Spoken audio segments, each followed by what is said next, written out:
आपको screen visible है? हाँ जी मैम। ठीक है, तो फर्स्ट आपका ये है सिलेबस। ठीक है, कहने को तो हमारे पास 26 थिंकर हैं कि इतने ही होंगे, बट इतने नहीं होते हैं, बहुत ज़्यादा हैं। ठीक है, ये 26 थिंकर कब 100 थिंकर्स में कन्वर्ट होंगे, 2600 थिंकर भी बन सकते हैं, हमें नहीं आइडिया लगेगा, क्योंकि हमें बहुत सारे कोटेशंस, कॉन्सेप्ट, टर्मिनोलॉजीज देखने को मिल जाती हैं जो एक्स्ट्रा हैं। ठीक है, बेसिकली हमारे जो क्लासिकल थिंकर हैं कहने के लिए 3 हैं, Durkheim, Weber, Marx, but August Comte, Spencer, Saint Simon, then MacIver, Page, then इसके अलावा ब्रिस्टेड, बहुत सारे थिंकर आ जाते हैं। स्ट्रक्चरल फंक्शनलिज्म में कहने के लिए मेलिनोवस्की, ब्राउन, पार्सन, मर्टन, स्ट्रॉस ये हैं, बट नडेल भी हमें यहाँ पे थिंकर देखने को मिल जाता है। पोस्ट स्ट्रक्चरलिज्म में भी हमें यहाँ पे जो थिंकर डेरिडा हो गया है ना, वो भी चीज़ें देखने को मिल जाती है। और हर्मेनोटिक्स के अंदर Mead, Mannheim, Schutz, Garfinkel, Goffman, right, but और भी थिंकर हैं।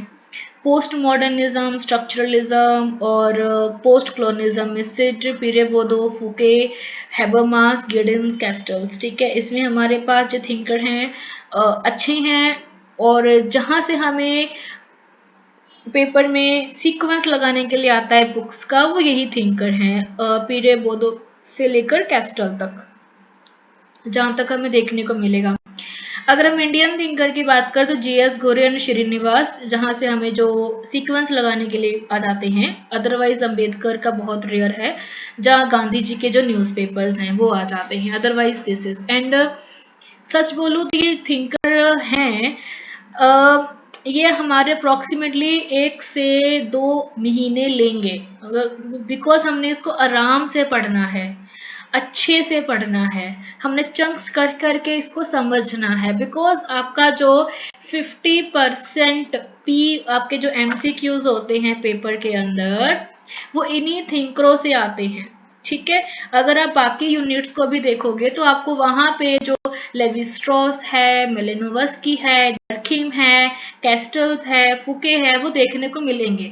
तो अगर आप इन थिंकरों को पी गए, खा गए, चबा गए, तो आपके बाकी के यूनिट्स बहुत इजी हो जाएंगे समझने के लिए। ठीक है, उसके बाद आपका जो रिसर्च मेथोडोलॉजी होता है, बहुत ही इजी वाला पार्ट बोल सकते हैं, बिकॉज आप पेपर 1 में पढ़ोगे, बट पेपर 1 में जो आप पढ़ोगे वो पेपर 2 में नहीं आता है।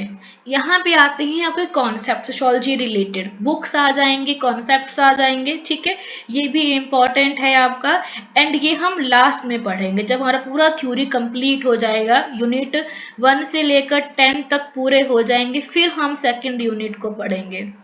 ठीक है, इसके बाद हमारे पास आता है बेसिक कंसेप्ट, बहुत बहुत इम्पॉर्टेंट।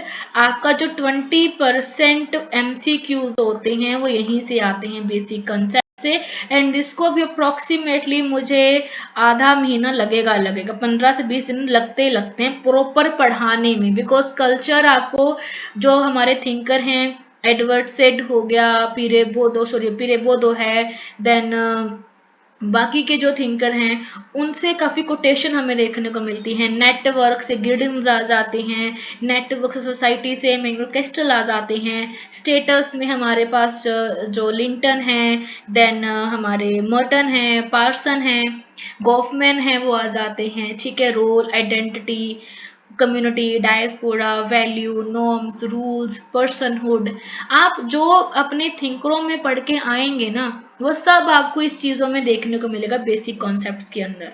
एंड जब आप यूनिट 1 को डिटेल में पढ़ लिए, और जब आप यहाँ पे पहुंचोगे यूनिट 3 में, एंड यू फील कि हाँ हमें आता है, सोशो स्ट्रक्चर क्या होता है, इसकी डेफिनेशन हमने कैसे बनानी है, समझनी कैसी है, कौन से थिंकर ने दिया है, आपको हर चीज़ कीवर्ड के फॉर्म में माइंड में वो रैप हो जानी है। ठीक है, मैरिज, फैमिली, किनशिप यहाँ पे इतना छोटा सा है ना आपको, इसके बाद आपको पूरा यूनिट है, यूनिट मेरे ख्याल से 9 है, जो कि पूरा मैरिज, फैमिली, किनशिप, रिलेशनशिप और एक्ट वुमेन के जितना कुछ भी है वहाँ पे आ जाता है।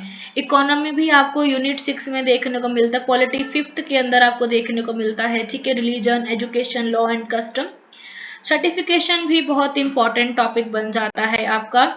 देन उसके अलावा यहाँ से एवोल्यूशन से तो क्वेश्चन बहुत ज्यादा आते हैं, इसमें 4-5 थिंकर आपने याद रखने हैं और काम बन जाना है आपका, उसके अलावा कुछ नहीं आता है आपको यहाँ से। देन आपका रूरल से पूरा टॉपिक एंड अर्बन से, यहाँ से भी क्वेश्चन बहुत बनते हैं, तो आपका 10% एमसीक्यूज यहाँ से बन जाते हैं, ठीक है। और बाकी के जो छुटपुट बाकी चीजों से बन जाएंगे, आपका पूरा का पूरा पॉलिटी आ जाएगा यहाँ पे, ठीक है। Political process, then social movement से भी क्वेश्चन बनते हैं आपके 2% के करीब, 1% बनता है क्वेश्चन आपको सीक्वेंस लगाने के लिए, ठीक है। देन पूरा इकोनॉमी आपको दिखेगा यहाँ पे, ठीक है। Poverty exclusion, business, family, e commerce, tourism, consumption, कोई आपको आर्टिकल, कोई एक्ट पूछ लेगा यहाँ पे। पूरा इन्वायरमेंट 1%, बाकी सारे जो यूनिट को आपके 1% को कवर करते हैं। सिर्फ आपका यूनिट 1 50%, यूनिट 2 आपका 5%, और आपका जो है यूनिट 3 20%, और बाकी के जो हैं वो 10%, ठीक है। तो ऐसे 5%, तो ऐसे करके आपके जो बाकी यूनिट हैं वो हार्डली एक दो क्वेश्चन पर टिक जाते हैं। पर जो यूनिट 1 है ना, अगर आप उसे डिटेल में पढ़ लिया तो बाकी के यूनिट आपके लिए बहुत ईजी हो जाने हैं। फिर आगे आपका फिर वही family, marriage and kinship unit 8 के अंदर है ये, ठीक है। पूरा पढ़ेंगे हम जो लेवी स्ट्रॉस में पढ़ के आएंगे, रेडक्लिफ ब्राउन में पढ़ के आएंगे, फैमिली रिलेशन के बारे में दरखे में पढ़ के आएंगे कुछ हद तक, है ना। और देन वो कुछ हमें यहाँ पे देखने को मिलेगा, इनहेरिटेंस, सक्सेशन, यहाँ पे आपको एक्ट, पॉलिसीज, देन अमेंडमेंट भी यहाँ पे देखने को मिलेंगे। इसके अलावा आपको देन यूनिट 9 साइंस टेक्नोलॉजी से है ये, आईसीटी से क्वेश्चन बनते ही बनते हैं, डिजिटल डिवाइड, और देन आपका बन जाता है क्या बोल सकते हैं, आईसीटी के जो साइबर क्राइम के जो एक्ट हैं, है ना, उससे बन जाएगा। उसके अलावा यूनिट 10 ये भी बहुत इंपॉर्टेंट है, यहाँ से आपका जो रिचुअल्स हैं और कल्चर, फिर कल्चर आ गया, है ना। और देन फिर रिचुअल्स जो अपने यूनिट 3 में पढ़ा था बेसिक कंसेप्ट्स में, वही कुछ आपको यहाँ पे बट एक्सटेंडेड वर्जन में आएगा, एंड फिनिश हो जाएगी चीजें हमारी, ठीक है।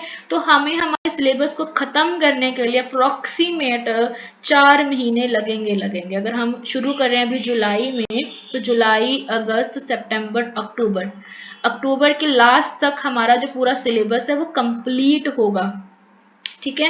बट इन बिटवीन आपको जो है मैं मॉक टेस्ट सीरीज प्रोवाइड करवाती रहूंगी, जो भी हम पढ़ते रहेंगे उसी के अकॉर्डिंगली, ताकि आपकी जो पूरी प्रिपरेशन है शानदार तरीके से हो जाए, एंड आपकी जो पकड़ सोशियोलॉजी के ऊपर है बहुत ही बढ़िया हो, बिकॉज आगे चल के आपने पढ़ाना ही है। क्योंकि मेरा जो पढ़ाने का पर्पस है वो ये नहीं है कि मैंने आपको पेपर क्लियर करवाना, चलो जो कि बाय बाय हो जाए। मेरा पर्पस है पढ़ाने का कि आप आगे चल के आने वाले बच्चों को पढ़ा सको उनके कॉन्टेक्स्ट में, बिकॉज आज के टाइम पे इतना एआई का यूज हो रहा है कि टीचर की जरूरत नहीं है। तो टीचर की जरूरत किस पर्पस के लिए है, उस पर्पस को कैसे फिलअप किया जा सकता, उसके लिए मैं पढ़ा रही हूँ आपको, ठीक है, ये चीजें। इसके अलावा बाकी आपकी जो पर्सनैलिटी डेवलपमेंट में चीज़ें आ जाएंगी, सोशियोलॉजी को लेकर टर्मिनोलॉजीज, समझने का तरीका, कॉन्सेप्ट क्लैरिटी, प्लस आपकी जॉब्स का होगा, देन आपकी रिसर्च का होगा, देन तीसरा रिसर्च प्रोजेक्ट्स में कैसे अपना जो है अप्लाई करना है, जहाँ आफ्टर नेट अगर आपका जेआरएफ है, जब आपने कहाँ पे एडमिशन्स लेना है, तो वो सब चीज़ें आपको मैं टाइम टू टाइम प्रोवाइड करवाती रहूंगी, ठीक है। तो ये नहीं है कि सिर्फ हमारा जो रिलेशन है सिर्फ 6 महीने का होगा, लाइफ टाइम के लिए है, ठीक है। तो जब भी जरूरत पड़ेगा आई एम अवेलेबल, ठीक है। तो ये चीज रहेंगी हमेशा के लिए, ठीक है। तो ये चीजें हमने अपने सिलेबस के बारे में देखी हैं। तो यूनिट 1 से हम चालू करेंगे, और यूनिट 1 में क्या, सोशियोलॉजी होता ही क्या है, यहाँ से शुरू करेंगे कि सोशियोलॉजी में एक्चुअली जो शुरुआत है वो होती कहाँ से है, क्यों शुरुआत करी गई थी, किस रीजन से करी गई थी, और इसका मतलब कॉन्टेक्स्ट क्या है, इस चीज को हम समझेंगे, ठीक है, आगे चल के। यहाँ तक क्लियर है आपका? यस, चलो बोर तो नहीं हो गए? नहीं।